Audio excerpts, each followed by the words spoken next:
Juan Augusto Rattenbach.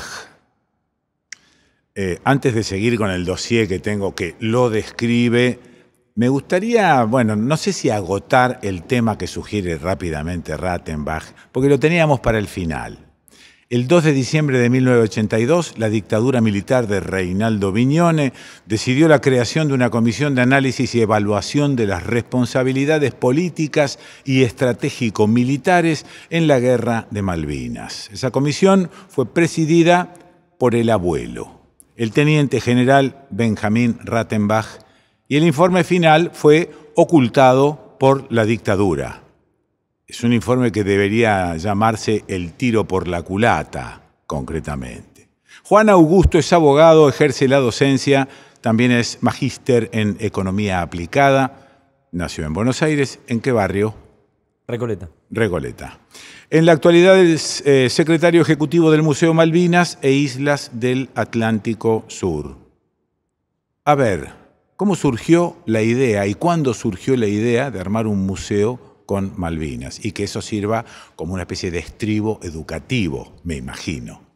Bueno, la idea un poco surgió en el año 2012, o sea, hace 10 años, en el 30º aniversario de lo que fue la Guerra de Malvinas. Al principio el proyecto original era hacer un memorial dentro del predio del Exema, donde estamos ahora, pero la idea fue un poco mutando en lo que hoy conocemos como el Museo Malvinas. ¿Qué iba a ser un memorial? ¿Un monumento, claro, lecturas? Una especie de espacio para recordar, digamos, y homenajear a nuestros héroes. Pero un poco después esa idea cambió a la idea de hacer un museo con este formato más pedagógico. Claro. Y no agotar, digamos, la causa Malvinas exclusivamente a lo que pasó entre el 2 de abril y el 14 de junio del 82, sino también hacer una apuesta a conocer la historia larga de Malvinas, desde el periodo colonial, básicamente, y sobre todo a nuestros días. Para que te des una idea, un museo que uno lo piensa inocentemente, uno piensa por ahí en el Museo del Cabildo o incluso, no sé, el Palacio San José. La palabra museo ya sugiere vetustez y aburrimiento. Claro, como algo muy tradicional, muy de, bueno, circuito escolar del cual todo el mundo pasa y por ahí no aporta nada nuevo. Bueno, este museo es un poco especial, no solo por la causa Malvinas, sino que es un instrumento que forma parte de la disputa geopolítica del Atlántico Sur. Y lo digo en esos términos no para, digamos, sobrevalorar al museo, sino creo que es su justo valor, porque cuando se inauguró, quienes más se opusieron en parte fueron los británicos. Para que te des una idea, los primeros 2 meses de que se inauguró este museo, el 10 de junio de 2014, tuvimos una gran cantidad de visitantes angloparlantes, y uso una adjetivación neutra, quienes estudiaron este guión de arriba abajo como si fuéramos animales de zoológico, porque también estudiaban qué era lo que quienes trabajamos acá transmitíamos. ¿Y cuál era nuestra mirada? Exactamente, que es la mirada. Vinieron a espiar concretamente. Sí, concretamente, sí. Y 3 meses después de inaugurado este museo, ya para septiembre, octubre de 2014, inauguraron en las Islas Malvinas, en Puerto Argentino, un Museo Malvinas con la misma estructura del guión de este museo, pero versión pro-británica. Sigue siendo una respuesta colonial, digamos, ¿no? Digamos, infantil en principio y colonial al final, ¿no? Claro, cuando se habla de apropiación cultural, por ejemplo, este es un claro ejemplo donde nos estudiaron toda la estructura y la replicaron a Malvinas, en Malvinas mejor dicho, porque parte hoy de los ingresos económicos de las islas, o sea, principalmente es la pesca, pero también es el turismo. Entonces, la perspectiva británica es, bueno, si hay turismo extranjero en la Argentina continental, aclaro, y vienen a Buenos Aires, y sobre todo la idea de este museo también que pudieran participar y venir delegaciones extranjeras, personal diplomático de embajadas de todo el mundo. Bueno, al momento de quizás esos turistas se van a llevar, obviamente, lo que yo creo que es la verdad histórica, digamos, ¿no? Entonces, lo que hicieron en Malvinas es una especie de contramuseo para aquellos turistas que viajan a Malvinas, principalmente por ahí en un crucero. Convencerlos de que está bien la ocupación británica y que es lógico que la isla pertenezca al Reino Unido. Claro, exactamente. Muy bien, muy bien. Es un intento, pero bueno, como toda tentativa, puede salir bien o salir mal. ¿Y cómo estamos diplomáticamente en esta lucha por el recupero? ¿Nos va bien? ¿Nos va mal? ¿La guerra empeoró todo? ¿Emporcó la situación? No pasó nada, en realidad diplomáticamente, inclusive creo que la ONU lo dijo en un momento dado, la guerra no ha alterado el reclamo argentino. ¿Es así? A ver, desde el punto de vista jurídico no hay dudas. Si Naciones Unidas mantuvo la validez de la 2065, por lo tanto el conflicto del Atlántico Sur sí. No alteró en absoluto este mandato de descolonizar las Islas Malvinas. Lo que sí pasó, ya no desde el punto de vista jurídico, derecho, sino de hecho, sí. Digamos, ¿no? A través de la fuerza militar, los británicos lo que hicieron fue lo que algunos llaman una segunda usurpación británica. Es decir, pasaron de ocupar las Islas Malvinas, sí. las Georgias del Sur, las Sandwich del Sur, y tan solo 3 millas náuticas alrededor de cada isla, a ocupar las islas y 200 millas náuticas. Ajá. Es decir, pasaron de ocupar los territorios insulares sí. a los territorios insulares y los espacios marítimos. Eso es. Eso generó al interior de la economía de Malvinas un cambio cualitativo. Si nosotros teníamos en la década del 70 una economía de Malvinas deficitaria, sí. a tal punto que se estaba generando un éxodo en las islas, ajá. porque la exportación de lana de oveja no era rentable. Ya década del 70, el siglo XX, ya era algo casi hasta anacrónico. Anacrónico. A partir de la década del 80 y de la década del 90, empiezan las exportaciones de pesca. En un mundo que aumenta la demanda, ajá. Principalmente de moluscos, de calamar, sí, sí. Y se exporta a un mercado, que es el europeo, y como Gran Bretaña formaba parte, hasta no hace mucho, de la Unión Europea, no pagaban aranceles aduaneros. Ah, claro. Era una especie de zona franca en términos sí, sí. tributarios. Sí, sí. Entonces, Malvinas pasó de estar en un éxodo poblacional, donde los isleños se iban, porque no les alcanzaba la vida cotidiana en términos económicos. No había medios. Exactamente. Los isleños que retratan Malvinas de la década del 60 y 70, retratan la vida cotidiana como un sinónimo de escasez. Bueno, pasaron de eso a la total abundancia, pero esa abundancia es robada, digamos, ¿no? Son recursos de nuestro país. Sí, pero no lo deben pensar eso, lo pensamos nosotros desde acá. Sí, pero... Ellos nos están clavando puñales por estar robando, ¿no? Claro, pero aún desde el punto de vista del derecho internacional público, esa ocupación de los espacios marítimos es ilegal. Sí. Porque Naciones Unidas planteó ya en la década del 70 que no se podían hacer modificaciones unilaterales. Cuando Naciones Unidas plantea esto, los británicos ocupaban las 3 millas náuticas nada más. Eso es. Entonces, lo que hicieron los británicos fue, desde el punto de vista incluso ilegal, porque violaron los mandatos de Naciones Unidas, sí. Solo a través de la fuerza. Sí. Volviendo un poco a tu pregunta de cómo estamos hoy en día, porque está relacionado con esto. Y también ahora con lo que contás, ¿cómo nos oponemos al avance del poderío bélico, del poderío diplomático, de los negocios? Sí. Digamos, estamos como inermes. A ver, sí. Primero... Perdón, sí. Digo porque no quiero el optimismo, estamos avanzando diplomáticamente. No, sí. No me sirve. No, y a mí tampoco. No me sirve. No nos sirve. No nos sirve. Bien, el Brexit es una oportunidad. Pero yo te decía esto, parte del circuito económico de posguerra era exportar calamares, digamos, ¿no? A la Unión Europea sin el pago de aranceles. El Brexit ya desde el vamos, en 2016, ya el Foreign Office, digamos, ¿no? La política exterior británica prendieron la alarma en relación a Malvinas, porque si se iban de la Unión Europea, iban a tener que empezar a pagar. Listo. Y ese temor de 2016 se terminó de cumplir en 2020, porque Malvinas quedó afuera del acuerdo de comercio entre Gran Bretaña y la Unión Europea. Ahí estamos. Es decir, Gran Bretaña tiene libre comercio con la Unión Europea, con la Europa continental, pero en ese acuerdo Malvinas quedó afuera. Es decir, Malvinas, al no ser parte de Europa, porque es América, eso es. Cualquier tipo de actividad económica sí tienen que pagar aranceles, porque ni siquiera son europeos. Pero esto no los inmutó. Por ahora. Hay cosas que tienen un impacto en el mediano y en el largo plazo, más en el mediano que en el largo. No es tan inmediato. Si uno agarra los periódicos de las Islas Malvinas, esto les preocupa. Sobre todo, y acá es donde viene la cuestión diplomática que nos surge y nos preocupa, es, bueno, si la Unión Europea se separa de Gran Bretaña, ¿la Unión Europea está obligada a no pronunciarse sobre Malvinas? No está obligada. Tampoco está obligada a pronunciarse.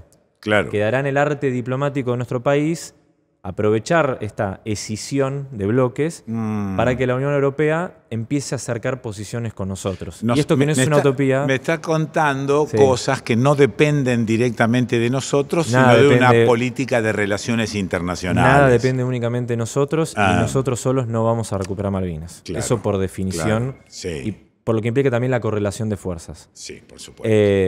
Pero para también dar una luz de esperanza, sin caer en un optimismo... sonso. Hace poco los expresidentes de España, que siempre se agrupan y hacen como una especie de representación diplomática de hecho, se han pronunciado a favor de la soberanía argentina en Malvinas. Es decir, ahí a nivel Unión Europea, nuestra primera conexión sería España, en parte por Gibraltar. Claro, digamos, ¿no? Claro. Ahí tenemos intereses insulares / Peñón en común. Y España podría ser de alguna manera nuestra puerta de entrada a empezar a tratar de discutir estos temas en profundidad. Sumado a que, porque esto yo puedo hablar hasta que anochezca, digamos, que parte de los acuerdos de la salida de Gran Bretaña de la Unión Europea implicaba también cupos de pesca en el Mar del Norte, que no se están cumpliendo por parte de Gran Bretaña. Bueno. Y eso genera tensiones con Francia. Listo. Entonces uno va empezando a sumar. Claro. Y ni siquiera hablé de América Latina, no hablé de África, no hablé de Asia, digamos, ¿no? Pero quizás los jugadores más difíciles de conseguir son la Unión Europea y Estados Unidos. Pero bueno, zorramente tenemos que seguir tirando palitos al fuego. Claro, ¿no? Palitos al fuego, tender lazos para mantener, ¿no? la compostura diplomática, porque hay intereses en común, pero bueno, la geopolítica hoy en día está muy dinámica, por lo que está pasando hoy en Europa, más al este. Claro. Bueno, es de alguna manera quizás una meta de nuestro país mantener Malvinas en la agenda. ¿Cómo haces la costura entre eso que acabas de mencionar y Malvinas, Gran Bretaña, Argentina? Con paciencia y persistencia. Muy bien. Yo creo que ahí es donde me estás dando pie para hablar un poco de nuestra región. Vos recién te dije que no podemos recuperarlas únicamente la Argentina. Sí. Digamos, cuando decimos que vamos a volver a Malvinas de la mano de América Latina, no es una mera consigna nostálgico, digamos, de la patria grande, sino que realmente es el único mecanismo, creo yo, para poder tener una política congruente, digamos. No es lo mismo que Argentina reclame Malvinas a que nos movamos en bloque junto con otros bloques. Es decir, ¿es posible eso? Porque vivimos separados de Chile, que los ayudó, y todos los odios viejos. Y no es una utopía, porque hasta el 2015 lo éramos, digamos, un poco relacionado con el museo. Cuando vienen contingentes de todo tipo, ya sean escuelas primarias, secundarias, universidades, personas que vienen con la familia los fines de semana, cuando nosotros decimos que nos apoya toda América Latina, nos preguntan, ¿y Chile?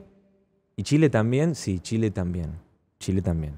El tema es que nosotros teníamos hasta el año 2016 algo llamado la UNASUR, que era un mecanismo de integración regional que nos servía muchísimo con Malvinas, no solo a nivel político-diplomático, sino que era un espacio donde a su vez las Fuerzas Armadas de todos los países de América del Sur se reunían y empezaban a ver desde una mirada geopolítica y de la defensa nuestra región.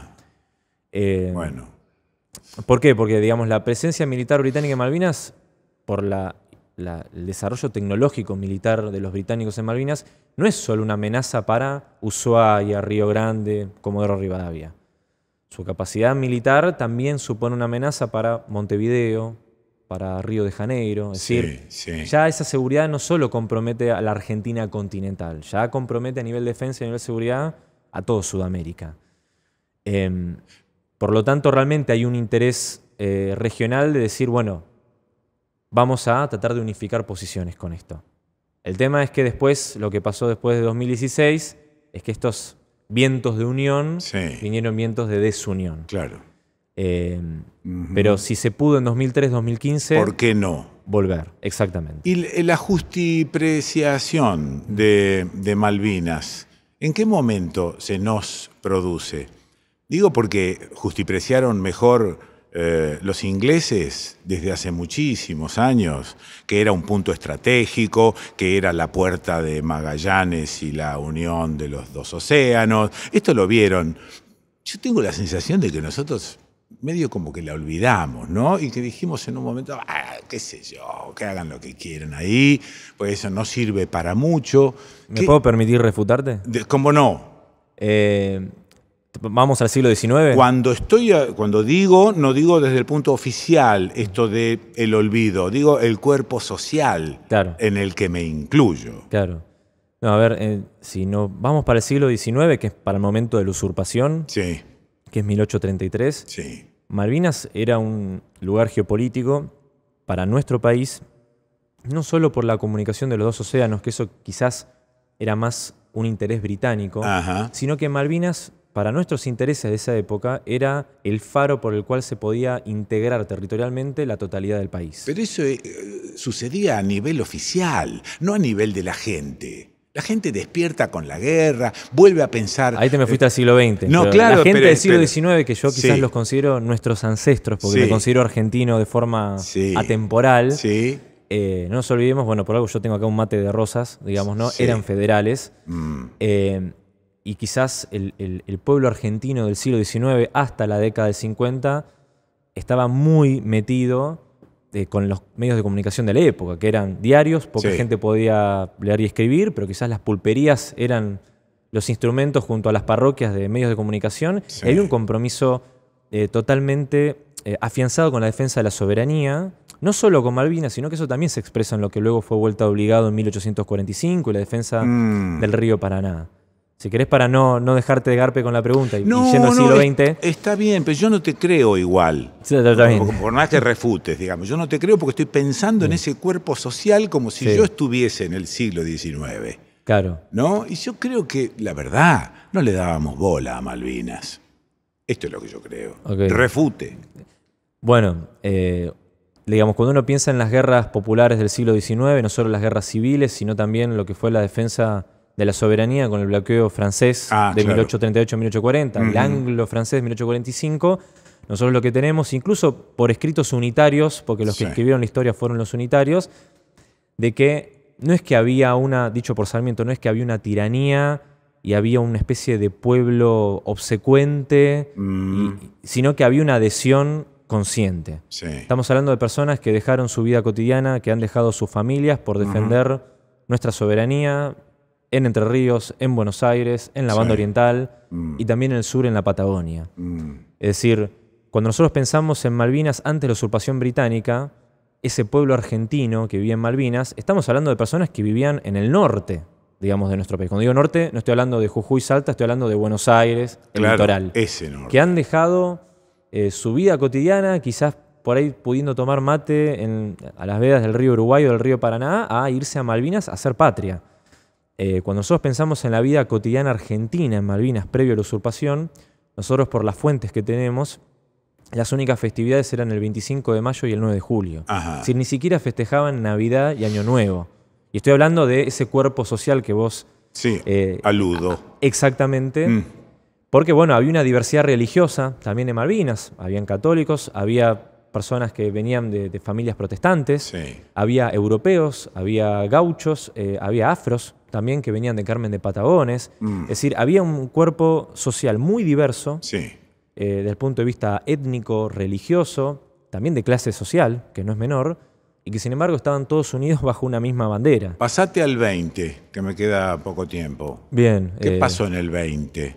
¿Qué pasó en el 20? Nosotros lo que tenemos a partir del peronismo en la década del 40 es que se populariza la causa Malvinas. Vos hablaste del cuerpo social. Yo sí te puedo reconocer que antes de la década del 40, Malvinas era una discusión de una élite ilustrada. Diplomáticos, diputados, senadores.